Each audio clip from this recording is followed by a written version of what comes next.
하나님의 말씀 마태복음 5장 1절부터 12절까지입니다. 마태복음 5장 1절에서 12절까지 한 절씩 교독하기로 하겠습니다. 5장 1절 제가 먼저 읽습니다. 예수께서 무리를 보시고 산에 올라가 앉으시니 제자들이 나온지라.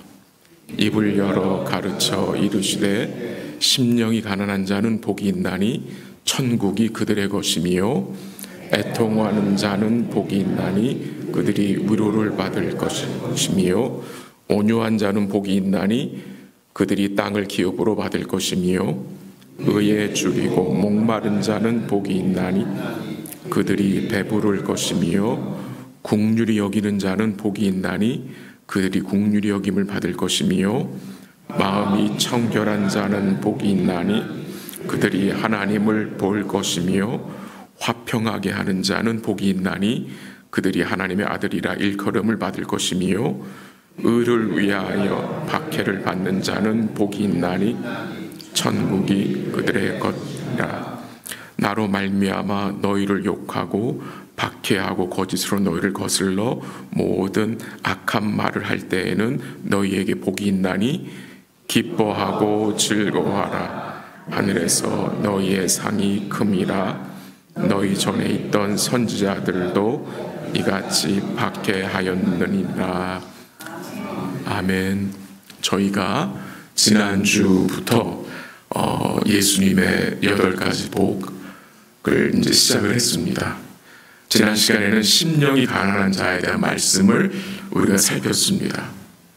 주께 복을 받은 자는 심령이 가난해지는 은혜를 받게 되는데 그 복이 어떤 것인지 우리가 잠시 살폈습니다. 우리가 스스로 심령이 가난해져서 복을 받은 것이 아니라 주의 은혜가 우리에게 임하여져서 우리가 어떻게 우리의 심령이 가난해지는 은혜를 덧입었다고 말씀을 나눴고요. 이 심령이 가난한 자는 하나님 앞에서 자신의 비참한 현실을 아는 자라고 했습니다. 그게 무슨 말입니까? 우리 자신이 하나님 앞에 범죄한 죄인인 것을, 영적으로 파산한 자인 것을 인정하는 것이 심령이 가난한 자라고 말씀을 드렸고, 그렇기에 우리가 겸손하게 우리의 죄악을 인정하며 오직 주의 은혜만을 의뢰하는 자가 심령이 가난한 자라고 말씀을 나누었습니다. 베드로가 밤이 새도록 수고하여 고기를 잡았으나 한 마리도 잡지 못하였을 때 주님이 깊은 데로 가서 그물을 던지라고 말씀하셨잖아요. 그 말씀에 의지하여서 베드로가 깊은 데로 가서 그물을 내렸을 때에 심히 많은 고기를 잡고, 그래서 그물이 찢어지게 되었을 때에 베드로가 주님 앞에 나와 엎드려 뭐라고 고백을 했습니까? 만선이다. 예수님 때문에 대박이었습니다가 아니었고, 주여 나를 떠나소서 나는 죄인으로소이다 라는 고백을 했습니다. 뭐가 증거되죠? 자신이 주님 앞에 심령이 가난한 자인 것을 고백한 것입니다. 네. 오늘 두 번째 시간으로 애통하는 자에 대한 말씀 잠시 나누기 원하는데요. 애통하는 자. 이 애통하는 자는 어떤 자인지, 또 애통한다는 의미는 어떤 의미인지 잠시 말씀을 보기 원합니다. 또 예수님의 말씀을 통해, 우리 주의 말씀을 통해서 이 예수님의 모습에서도 또 애통하는 모습이 있거든요. 예수님이 애통하는 자로 사셨거든요. 그 모습은 어떤 모습이고, 그가 부르신 천국 백성의 삶이 애통하는 삶이어야 되는데 그 삶이 어떤 삶인지를 잠시 살펴보도록 하겠습니다. 오늘 본문 4절 말씀 같이 한번 다시 읽어볼까요? 4절만 시작. 애통하는 자는 복이 있나니 그들이 위로를 받을 것이며. 아멘. 이 4절 말씀도요, 그 원어적 어순을 따르면 이렇게 번역을 할 수 있습니다. 복이 있다 애통하는 자들은. 왜냐하면 그들이 위로를 받을 것이기 때문이다로 그렇게 이제 번역을 할 수 있는데요. 여러분과 저에게 복이 임하여서 우리가 애통하는 자가 되었다는 말입니다. 우리가 애통을 해서 구원을 받은 것이 아니라 여러분과 저의 마음속에 구원의 은혜가 임하여서 여러분과 제가 애통하는 자가 되었다는 것이고, 그 애통하는 것을 통해서 또 주의 위로가 우리에게 함께 하신다는 말씀인데, 우리 성도님들은 이 말씀이 어떻게 공감이 되시나요? 정말 애통하는 자가 복 있는 자입니까? 복 있는 자는 웃는 자이고 기뻐하는 자이지, 어찌 애통하는 자가 복이 임한 자라고 할 수 있는가라는 생각이 들 수도 있습니다. 어쩌면 세상은 이런 말씀을 공감하지 못할 것입니다. 이해하지 못할 것입니다. 왜요? 자기들의 가치관과 이 말씀이 정반대가 되기 때문입니다. 세상은 애통하지 않으려고 합니다. 어떻게 해서든지 애통하는 삶을 피하려고 애쓰기 때문입니다. 이 세상은 슬픔 자체를 외면하고요, 슬퍼도 그냥 억지로 좀 웃어보라고 말합니다. 억지로 웃다 보면 기뻐질 것이라고도 말합니다. 그러나 억지로 웃어서 정말 우리가 참 기쁨을 누릴 수 있는 것입니까? 억지로 웃다 보면은 참된 위로가 좀 우리에게 임하는 것입니까? 아니죠. 기독교는 억지로 기뻐하는 것이 아닙니다. 그렇죠, 여러분? 기독교는 억지로 기쁘지 않은데 기쁜 척을 할 수 있는 것이 아닙니다. 사도 베드로 뭘 증거했습니까? 말할 수 없는 기쁨이 우리 속에서 샘솟는다고 했습니다. 말할 수 없는 기쁨이. 그 기쁨이 왜 샘솟게 되는 것입니까? 우리 예수님 때문이며 그가 이루신 구원 때문 아닙니까? 그래서 기독교는요, 억지로 웃어 그러면 좋아져, 이게 아닙니다. 우리는 분명히 기뻐할 수 있는 이유를 소유한 자들이고요, 또 우리가 애통해야 하는 이유도 우리는 분명히 알고 있는 자입니다. 복이 있는 자는 애통하는 자입니다. 복이 있는 자는. 그러면은 우리 주님이 이 말씀하시잖아요. 복이 있는 자는 애통하는 자인데 그게 무슨 의미입니까? 여러분과 저는 무엇 때문에 애통하는 자로 살아가고 있는 것입니까? 그 말씀을 3절 지난주 말씀 연결해서 생각하면 좋겠는데요. 제가 3절 한번 읽을게요. 심령이 가난한 자는 복이 있나니 천국이 그들의 것이며라고 했습니다. 이미 말씀드렸듯이 설교 서두에서 심령이 가난한 자는 물질적으로 가난하다는 말이 아니죠. 영적인 가난함으로 말씀드렸습니다. 영적으로 파산했다는 말, 즉 우리에게는 의의가 없다, 즉 우리는 죄인인 것을 인정하는 자가 심령 가난한 자로 말씀드렸는데, 우리가 애통하는 것은 그럼 뭐 때문에 애통하는 것입니까? 우리의 죄 때문입니다. 이 애통하는 자는 그냥 무작정 슬퍼하는 것이 아닙니다. 그냥 우는 것도 아닙니다. 어찌 기뻐하는 것을 몰라서 애통하는 것도 아닙니다. 내 자신이 죄인인 것을 알기에 그 죄로 인하여서 애통하는 것입니다. 그래서 이 애통은요, 단순히 육신적인 눈물을 흘리는 것이 아니라 영적인 애통함입니다.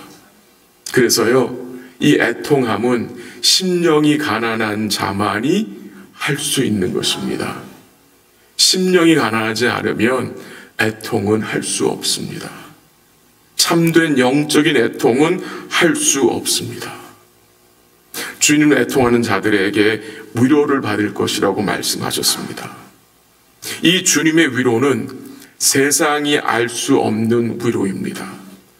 또한 세상에서 찾을 수 없는 위로입니다.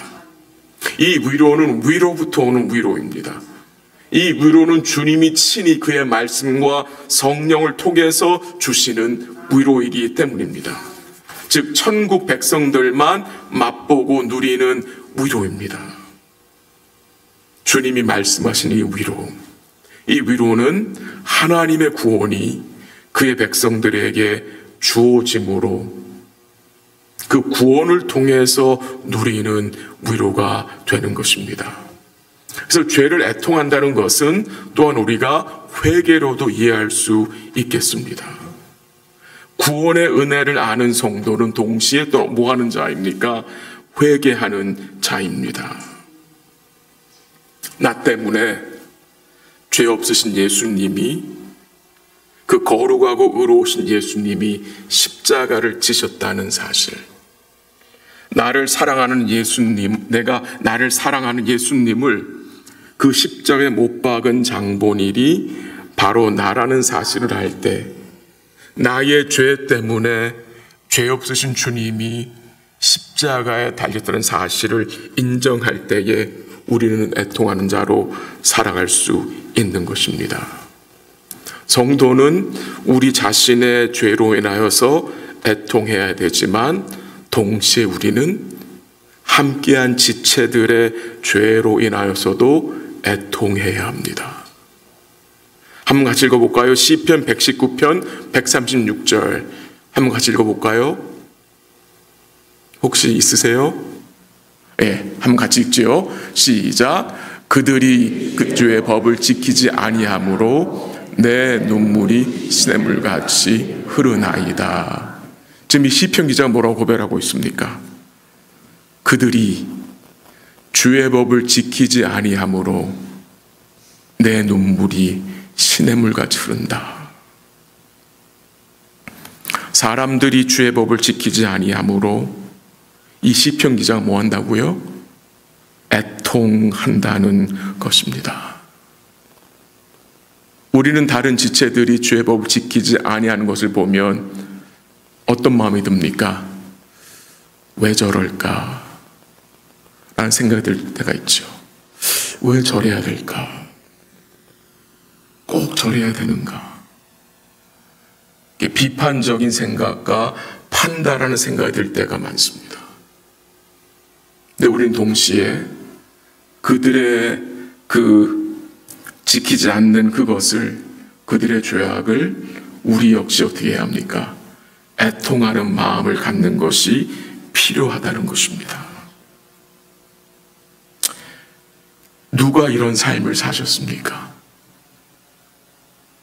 누가 다른 사람의 죄악으로 인하여 애통하는 삶을 살다가 가셨습니까? 우리 주님이십니다. 우리 주님이십니다. 우리 주님은 자기 죄로 인하여 애통하신 것이 아니죠. 그가 애통하신 것은 여러분과 저의 죄로 인하여 주님이 애통하셨다는 것입니다.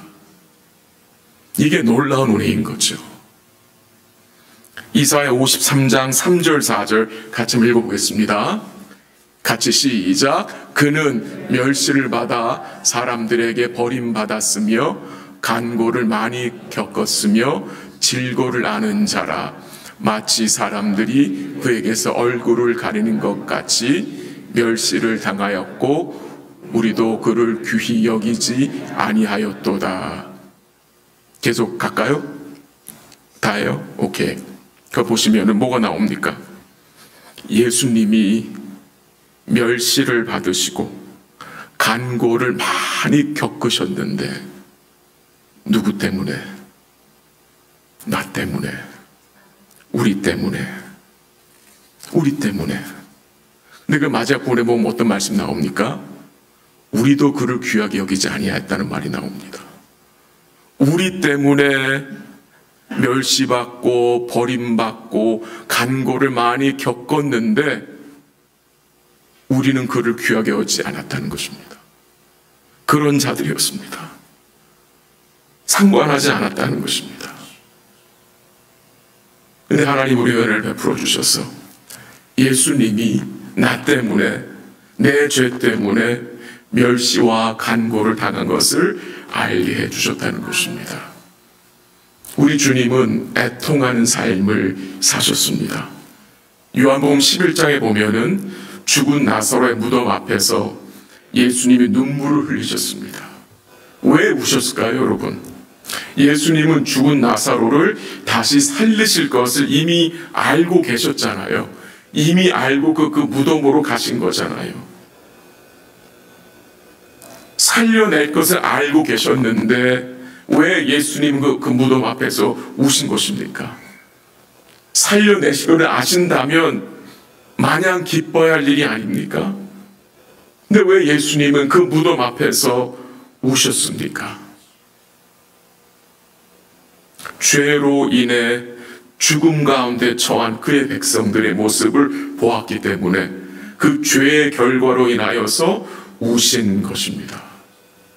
한 구절 같이 가볼게요. 누가복음 19장 41절 한번 같이 읽습니다. 시작. 가까이 오사 성을 보시고 우시며 계속하죠. 이르시되 너도 오늘 평화에 관한 일을 알았더라면 좋을 뻔하였거니와 지금 내 눈에 숨겨졌도다. 날이 이를지라 내 원수들이 토둔을 쌓고 너를 둘러 사면으로 가두고 또 너와 및 그 가운데 있는 내 자식들을 땅에 메어치며 돌 하나도 돌 위에 남기지 아니하리니 이는 내가 보살핌 받는 나를 알지 못함을 인함이니라. 아멘. 여러분 아시는 말씀이시죠? 예수님이 예루살렘 성에 가까이 오시면서 그 성을 보시고 어떻게 하셨다고요? 우셨다고 했습니다. 왜 우셨습니까? 그 성이 죄로 물들었고 그 성에 있는 백성들이 참된 평화를 알지 못하였기 때문이며 또한 그 성의 그 성벽이 돌 위에 돌 하나 남지 않도록 완전히 무너질 것을 주님이 알고 계시기 때문에 우셨다고 했습니다. 그러나 그 성에 거하는 사람들은 여전히 뭐하고 살아갑니까? 그 안에 있는 성전을 자랑하고 그 성전에서 드리는 형식적인 제사에 만족하고 그들은 전혀 그 성전과 그 제사가 예표하고 증거하는 예수님을 바라보지 않고 산 것을 예수님이 보시고 뭐한 거예요? 슬퍼하신 것입니다. 우리 주님은 참으로 애통하신 분인데요. 주님은 그의 백성들을 위해서 애통하신 것으로 끝나지 않으셨고요. 그의 애통이 결국 그를 어디로 나아가게 했습니까?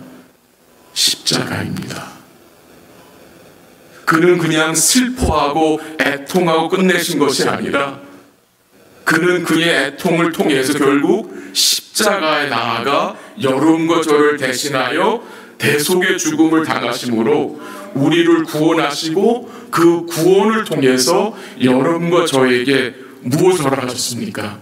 참된 위로를 허락하신 분입니다. 주님이 여러분과 저를 위로할 수 있는 근본 이유가 무엇입니까?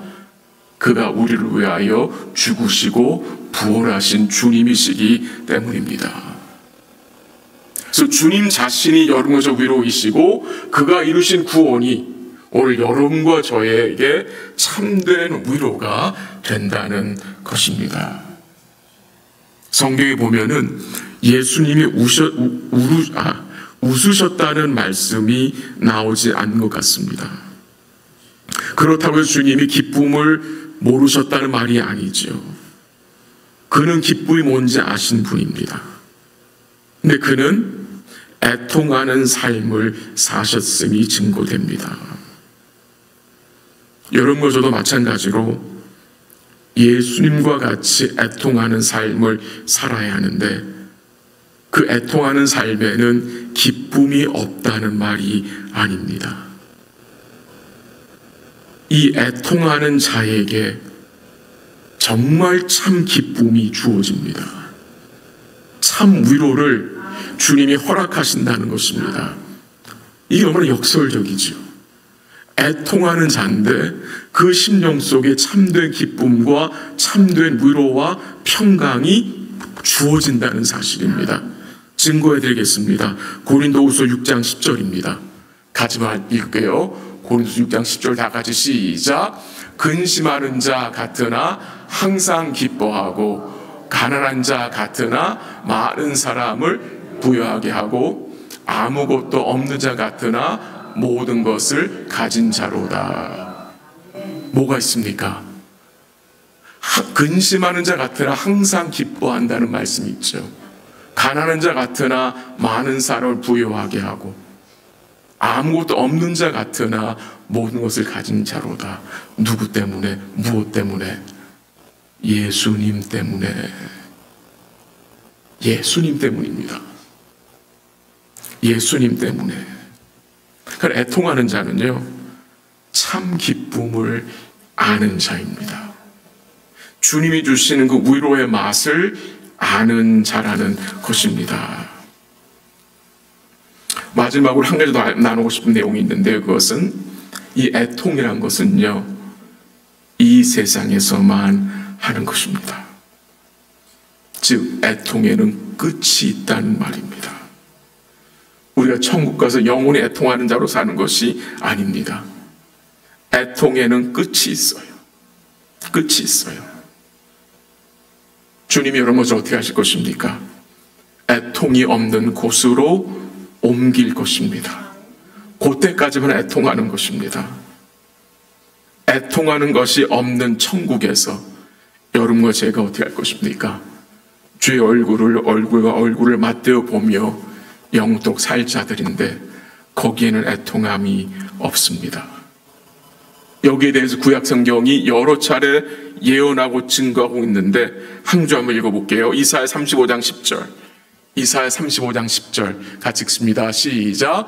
여호와의 속량함을 받은 자들이 돌아오되 노래하며 시온에 이르러 그들의 머리 위에 영영한 희락을 띠고 기쁨과 즐거움을 얻으리니 슬픔과 탄식이 사라지리로다. 아멘. 물론 이 내용은 이스라엘 백성들이 포로생을 갔다가 시온으로 돌아오는 얘기를 하는 것이지만 동시에 영원한 나라 시온에 이르러 그의 백성들이 영원한 즐거움과 기쁨 가운데 살 것을, 슬픔과 탄식이 사라진 곳에 살 것을 또한 우리에게 예언해 주는 말씀이기도 하는 것입니다. 그래서 애통은 여기서 이 땅에서 끝나는 것입니다. 계시록 7장 17절 한번 읽어볼까요? 다 같이 시작. 이는 보좌 가운데에 계신 어린 양이 그들의 목자가 되사 생명수 샘으로 인도하시고 하나님께서 그들의 눈에서 모든 눈물을 씻어주실 것임이라. 아멘. 모든 눈물이 어떻게 됩니까? 주님이 씻어주신다. 계시록 하나 더 읽을게요. 21장 3, 4절입니다. 시작. 내가 들으니 보좌에서 큰 음성이 나서 이르되 보라, 하나님의 장막이 사람들과 함께 있음에 하나님이 그들과 함께 계시리니 그들은 하나님의 백성이 되고 하나님은 친히 그들과 함께 계셔서 모든 눈물을 그 눈에서 닦아주시니 다시는 사망이 없고 애통하는 것이나 곡하는 것이나 아픈 것이 다시 있지 아니하리니 처음 것들이 다 지나갔음이러라. 아멘. 거기 분명히 나오죠. 다시는 뭐가 없어요? 사망이 없고 애통하는 것이나 고가는 것이나 아픈 것이 다시 있지 아니하리니 처음 것들이 다 지나갔음이러라. 여러분과 제가 천국 영광에 들어가면 이 땅에 있던 기억들 납니까? 안 납니까? 나지 않습니다. 천국까지 가서 이 땅에서 아내와 싸웠던 일, 자녀들과 싸웠던, 기억하면 그게 이 행복이겠습니까? 기억이 나지 않습니다. 기억을 나지 않게 하시는 것입니다. 이 땅에서 슬픈 일들 천국까지가 생각나면 참는 기쁨이 있겠습니까? 거기서도 곡해야 될 거 아닙니까? 없어지는 거예요. 완전히 없어지는 거예요.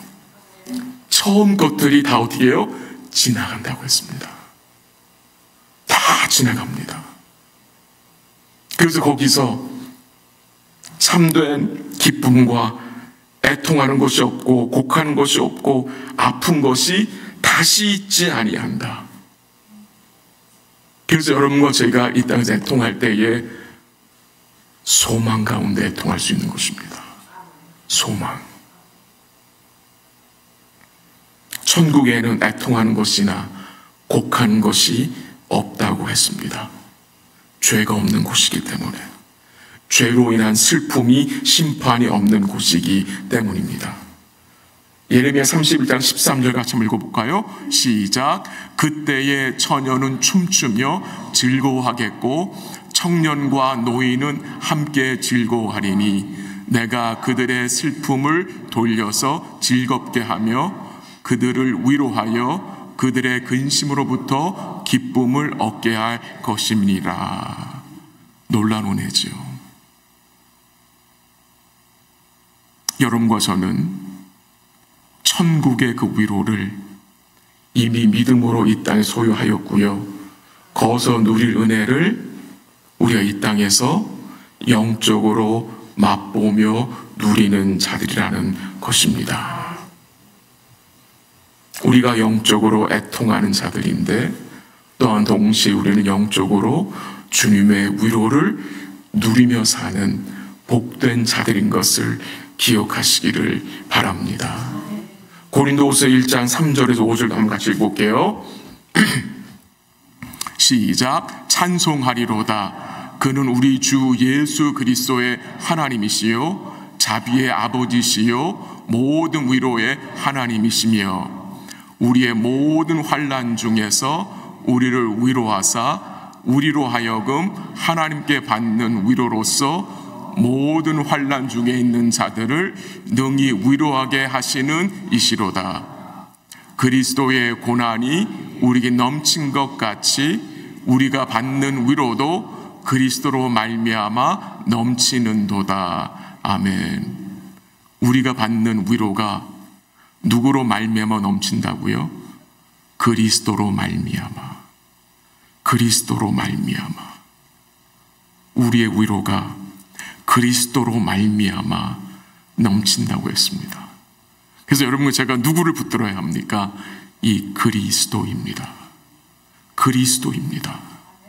이사야 51장 12절에 보면요, 여호와께서 이렇게 말씀하셨어요. 너희를 위로하는 자는 나연을. 다른 게 아니라는 거예요. 너희를 위로하는 자는 나다라고 말씀하셨어요. 그 약속하신 참된 위로자를 하나님 어떻게 하셨습니까? 보내셨잖아요. 우리에게 보내셨잖아요. 그 아들을 보내주셨잖아요.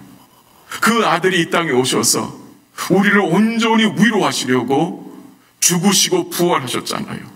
그리고 성령을 보내셔서 위로의 성령께서 여러분 저희 안에 지금 뭐하고 계십니까? 거하고 계시잖아요. 우리를 말씀으로 위로하시잖아요. 주의 성령께서. 그래서 여러분과 제가 어떤 자들입니까? 복된 자리라는 것입니다. 또 다른 보혜사를 우리에게 보내셔서 우리를 위로하시는 주의 은혜를 우리 성도들이 기뻐하시기를 부탁을 드립니다. 말씀을 정리해 봅니다.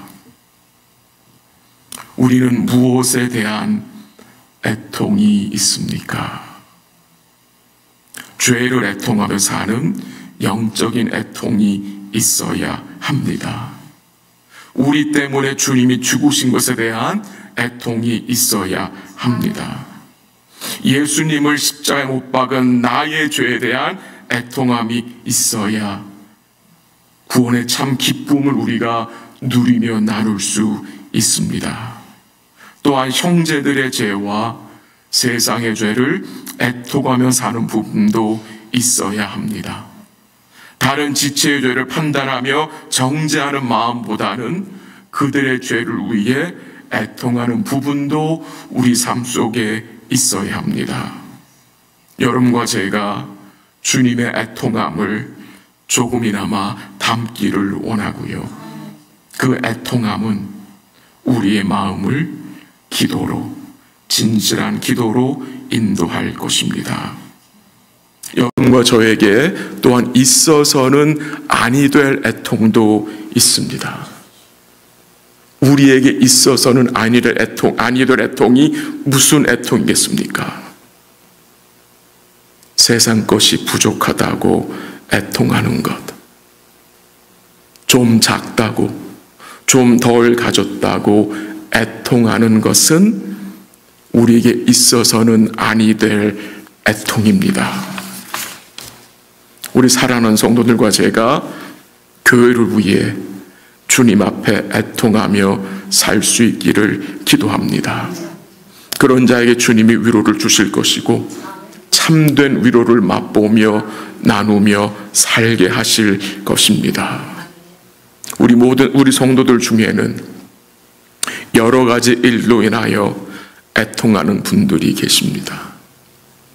주님께서 그 성도들을 위로해 주시기를 기도하고 말씀과 성령으로 그 성도들의 마음을 붙들어 주시기를 기도합니다.